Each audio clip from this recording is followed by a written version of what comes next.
All right, we're taking a look at notes 3-2. This is quotient of powers.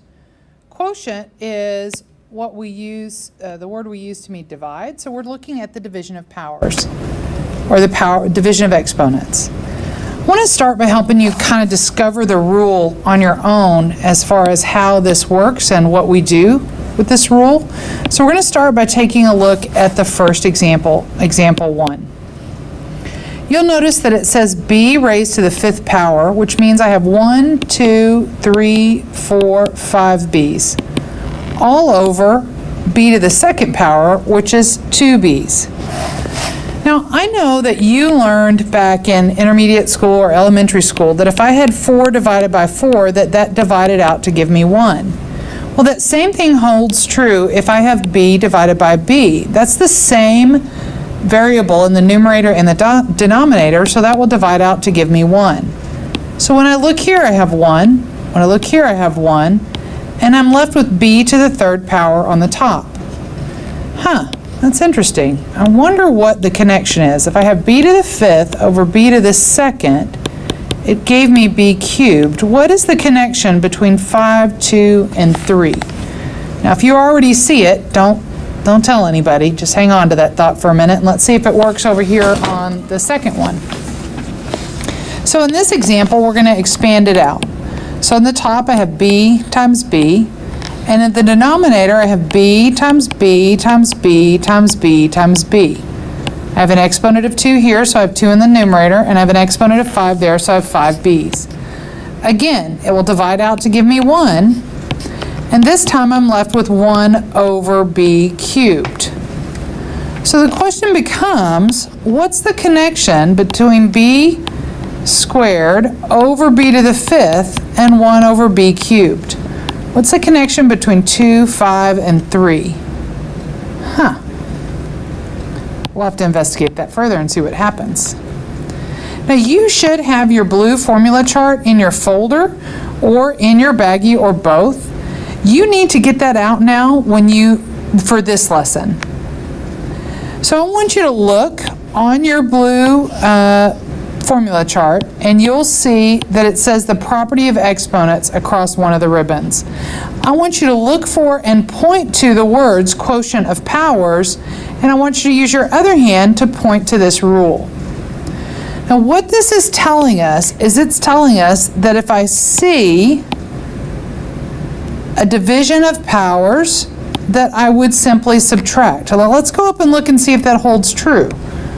Okay, so here it says a to the m over a to the n equals a to the m minus n. Let me erase that so you can see it better. Oh, it's not erasing. There we go. Which would be a to the m minus n. In other words, if these bases are the same, then I say 5 minus 2 to give me 3. Well, what about over here? Well, let's see, the bases are the same. B squared divided by b to the 5th. So that would be b to the 2 minus 5, which would be b to the negative 3, but we didn't have b to the, oh yeah, we did have b to the negative 3. If I have a negative exponent, it means I've got to drop it to the denominator, or move the location, really.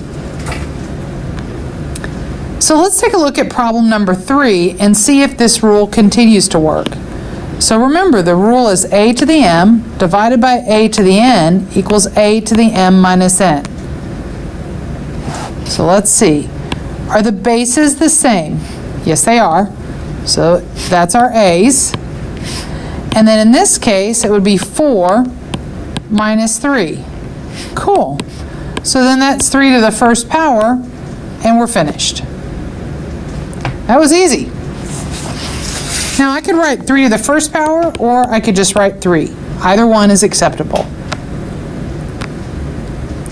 So let's take a look at number 4. Now, number 4 gets a little more complicated because we have coefficients or numbers along with letters. So when you write it out, you want to write it out number by number, letter by letter. Now, look at that. Look at those words real quick. Number by number, letter by letter. Now that's just a way for us to remember to organize and how we're going to organize and move things. So when I'm looking through this problem, I think of it as 5, a to the third, a to the 10th. Now, I spread this all out so you can see how my mind is seeing it. You don't necessarily have to write this step. I just want you to see how I'm seeing it. So these are all my numbers, and I have 5. And then these are my letters that are the same, and I've got an A. Now, it's a quotient because it's division. And so I know I'm going to use the rule that we're talking about up here. And I'm going to subtract them. So I'd say 3 minus 10. Now,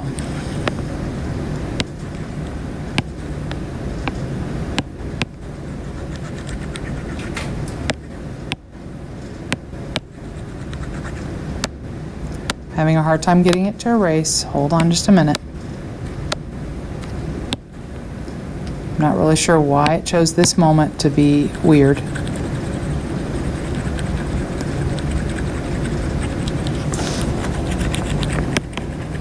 All right, now, there's nothing else I can do with the 5, so I can just bring that down. But for the A's, number by number, letter by letter, if I'd look at the A's, it's 3 minus 10, which is negative 7. Now that negative exponent means I need to change its location, which means I'm going to have 5a to the 7th. And we're done with number 4. Now, number 5 is already written in for you on your notes. What's different is it's color-coded on the video, okay? And I want to expand on that idea of how my brain is seeing it. You don't have to write this part that I'm writing down in black. I want you to look at how my brain sees this fraction. If you'll notice, it takes the numbers and puts them together. It takes the same letters and puts them together. And it separates it out so that I can see what's happening. Now this is how I see the problem when I work it. And what we're trying to do here with the different colors is to help you see how the different pieces work. So we're going to organize it number by number, letter by letter. So I start by writing down negative 24 and 6. Now again, this is filled in for you, so all you have to do is watch. Now I'm going to take a look at my x's. Now this one's going to get tricky because the bases are both x. The numerator in the top is negative 3, and it's minus, I said numerator, I'm sorry. The exponent in the numerator is negative 3.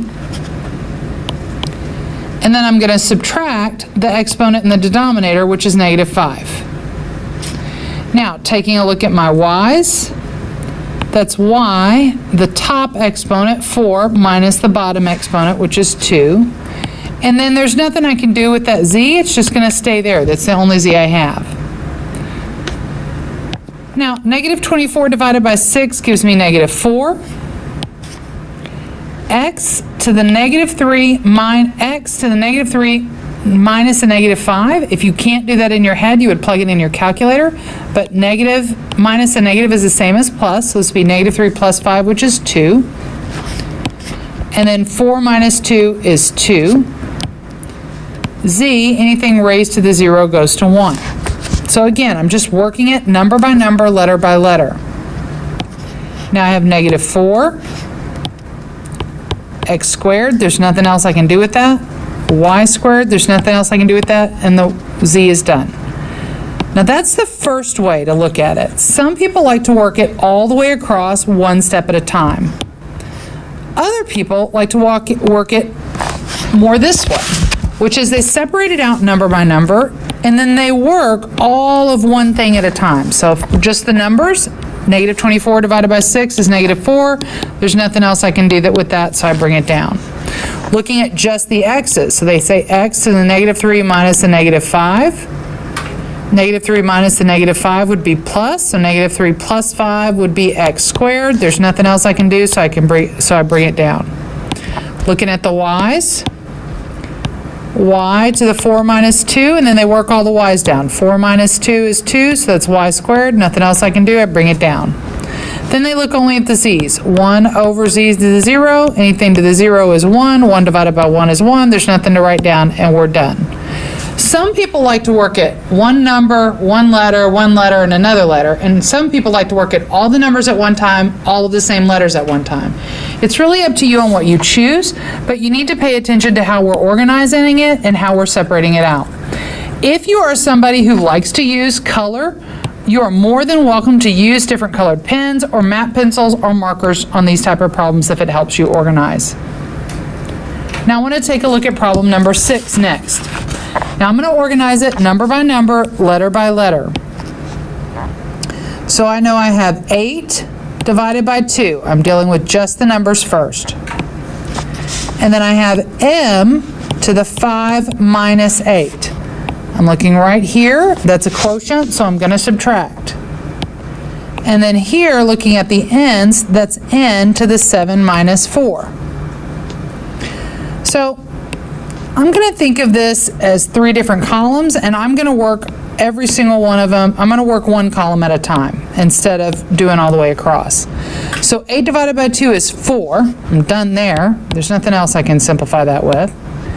M to the 5 minus 8 would be m to the negative 3, which means I can bring that down, meaning I'll change the position. So it has to go in the denominator. And then this is n, 7 minus 4 is n to the 3. It doesn't have to move, and so it goes in my numerator. And now I'm finished. So that's number by number, letter by letter, if you think of it as columns, or if you do one at a time. It really kind of depends on how you think it through.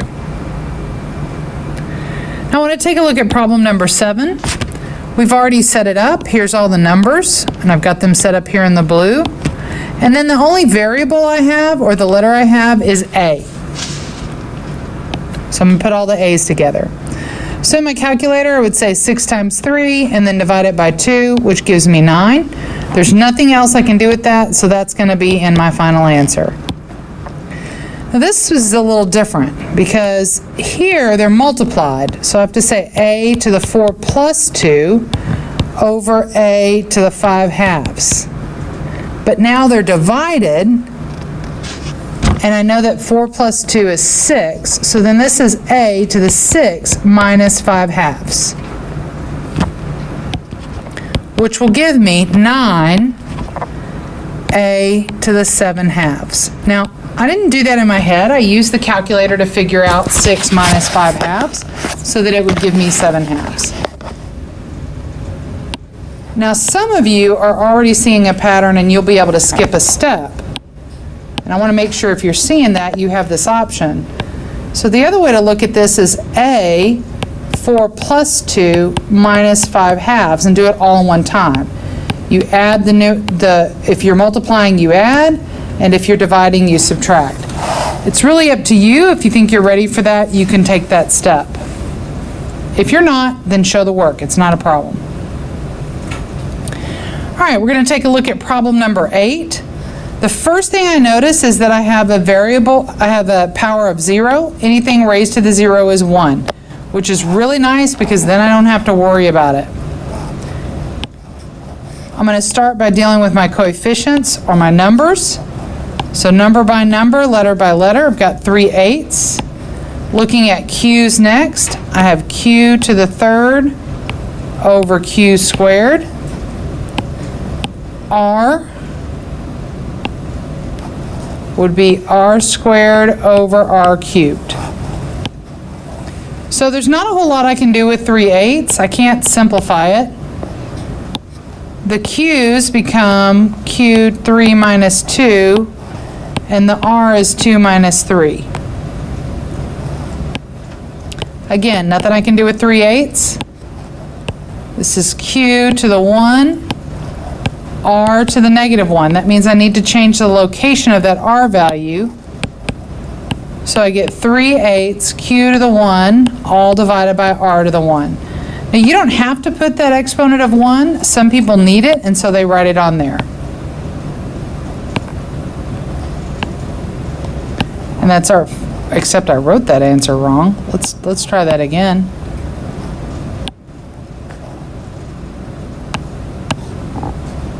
3Q8R. There we go. Now I've got it. I don't know why I put that fractional in the numerator. All right, taking a look at problem number 9. We're going to read this together. Whenever you are working a problem, you want to make sure you're reading it and marking on it. We know that students who mark on the problems are more successful, and it's enough of a difference that it can make a difference of whether or not you pass or fail the EOC. So we want you to get in the habit of it. The area of a rectangle, here's our area A, is 36x to the 8th y to the 7th square feet. The height of the parallelogram, I said rectangle when I read the word parallelogram, I apologize.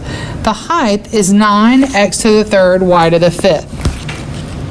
It says that the area can be found using the formula A equals base times height. So I know I have my formula A equals BH. It says find the length. So the length is what I'm looking for. Now I'm simply going to substitute in what I know. I know that this area is 36a to the 8th y to the 7th. And this height is 9x to the 3rd y to the 5th. Now there's actually a couple of ways you can take a look at this problem. I'm going to show you the first way, and then I'll give you a different way. So the first way is I want to find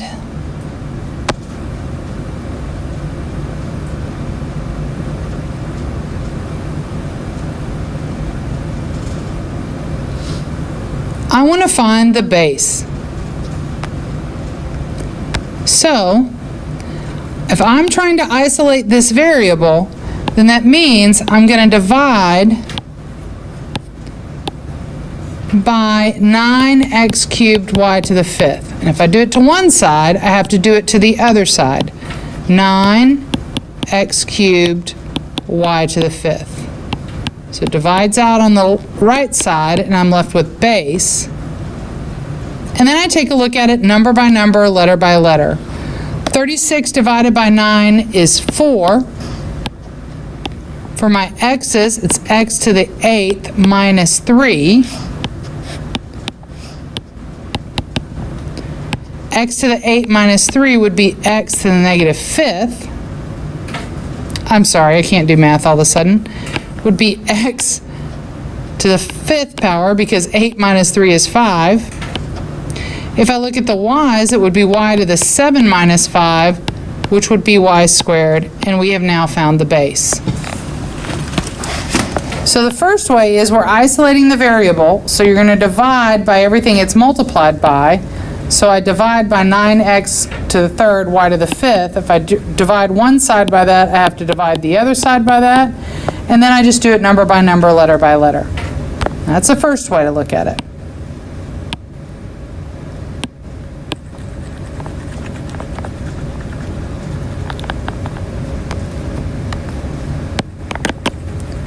Now the second way to look at it takes you back to elementary school. I'm going to totally make up a problem here. If I said 15 equals b times 5, what would you tell me b equals?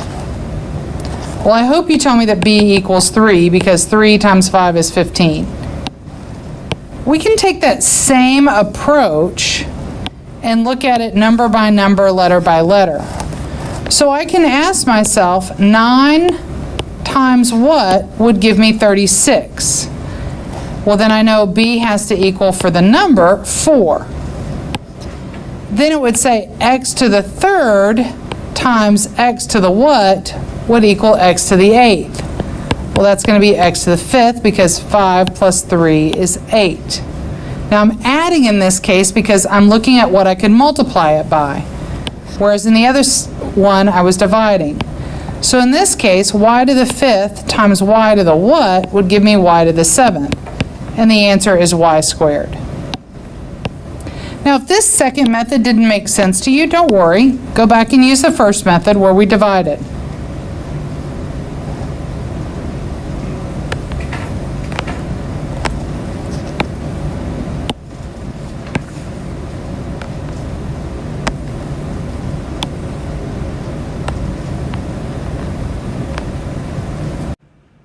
All right, so I want to recap really quick just to make sure we've got it. We talked about the quotient of powers, which is the rule a to the m divided by a to the n equals a to the m minus n. What that meant is if I have the same bases, so if I had 3 to the 5th over 3 to the 7th, then I would say 3 to the 5 minus 7, which would give me 3 to the negative 2. That tells me I need to move it down, so it would be 1 over 3 squared, which would give me 1/9. All we're doing is using that power rule, the quotient of powers rules, and we're using the phrase number by number, letter by letter to help us remember how to get things done. When we organize it, you can work it where you work all the numbers, then all of the x's, then all of the y's, and then all of the z's, if that's what you like. Or maybe you want to work it number by number, letter by letter each time, where you're looking at it more in a row. You do all the numbers, all the x's, all the y's, all the z's. All the number, all the x's, all the y's, all the z's. All the number, all the x's, all the y's. It's up to you on how you choose to organize that. If you're somebody who likes using color and color helps you, then you need to do that. And putting it in the columns like we've shown you here is certainly going to make a difference in how that works. All right, you have assignment 3-2 that needs to get completed and have it ready to turn in.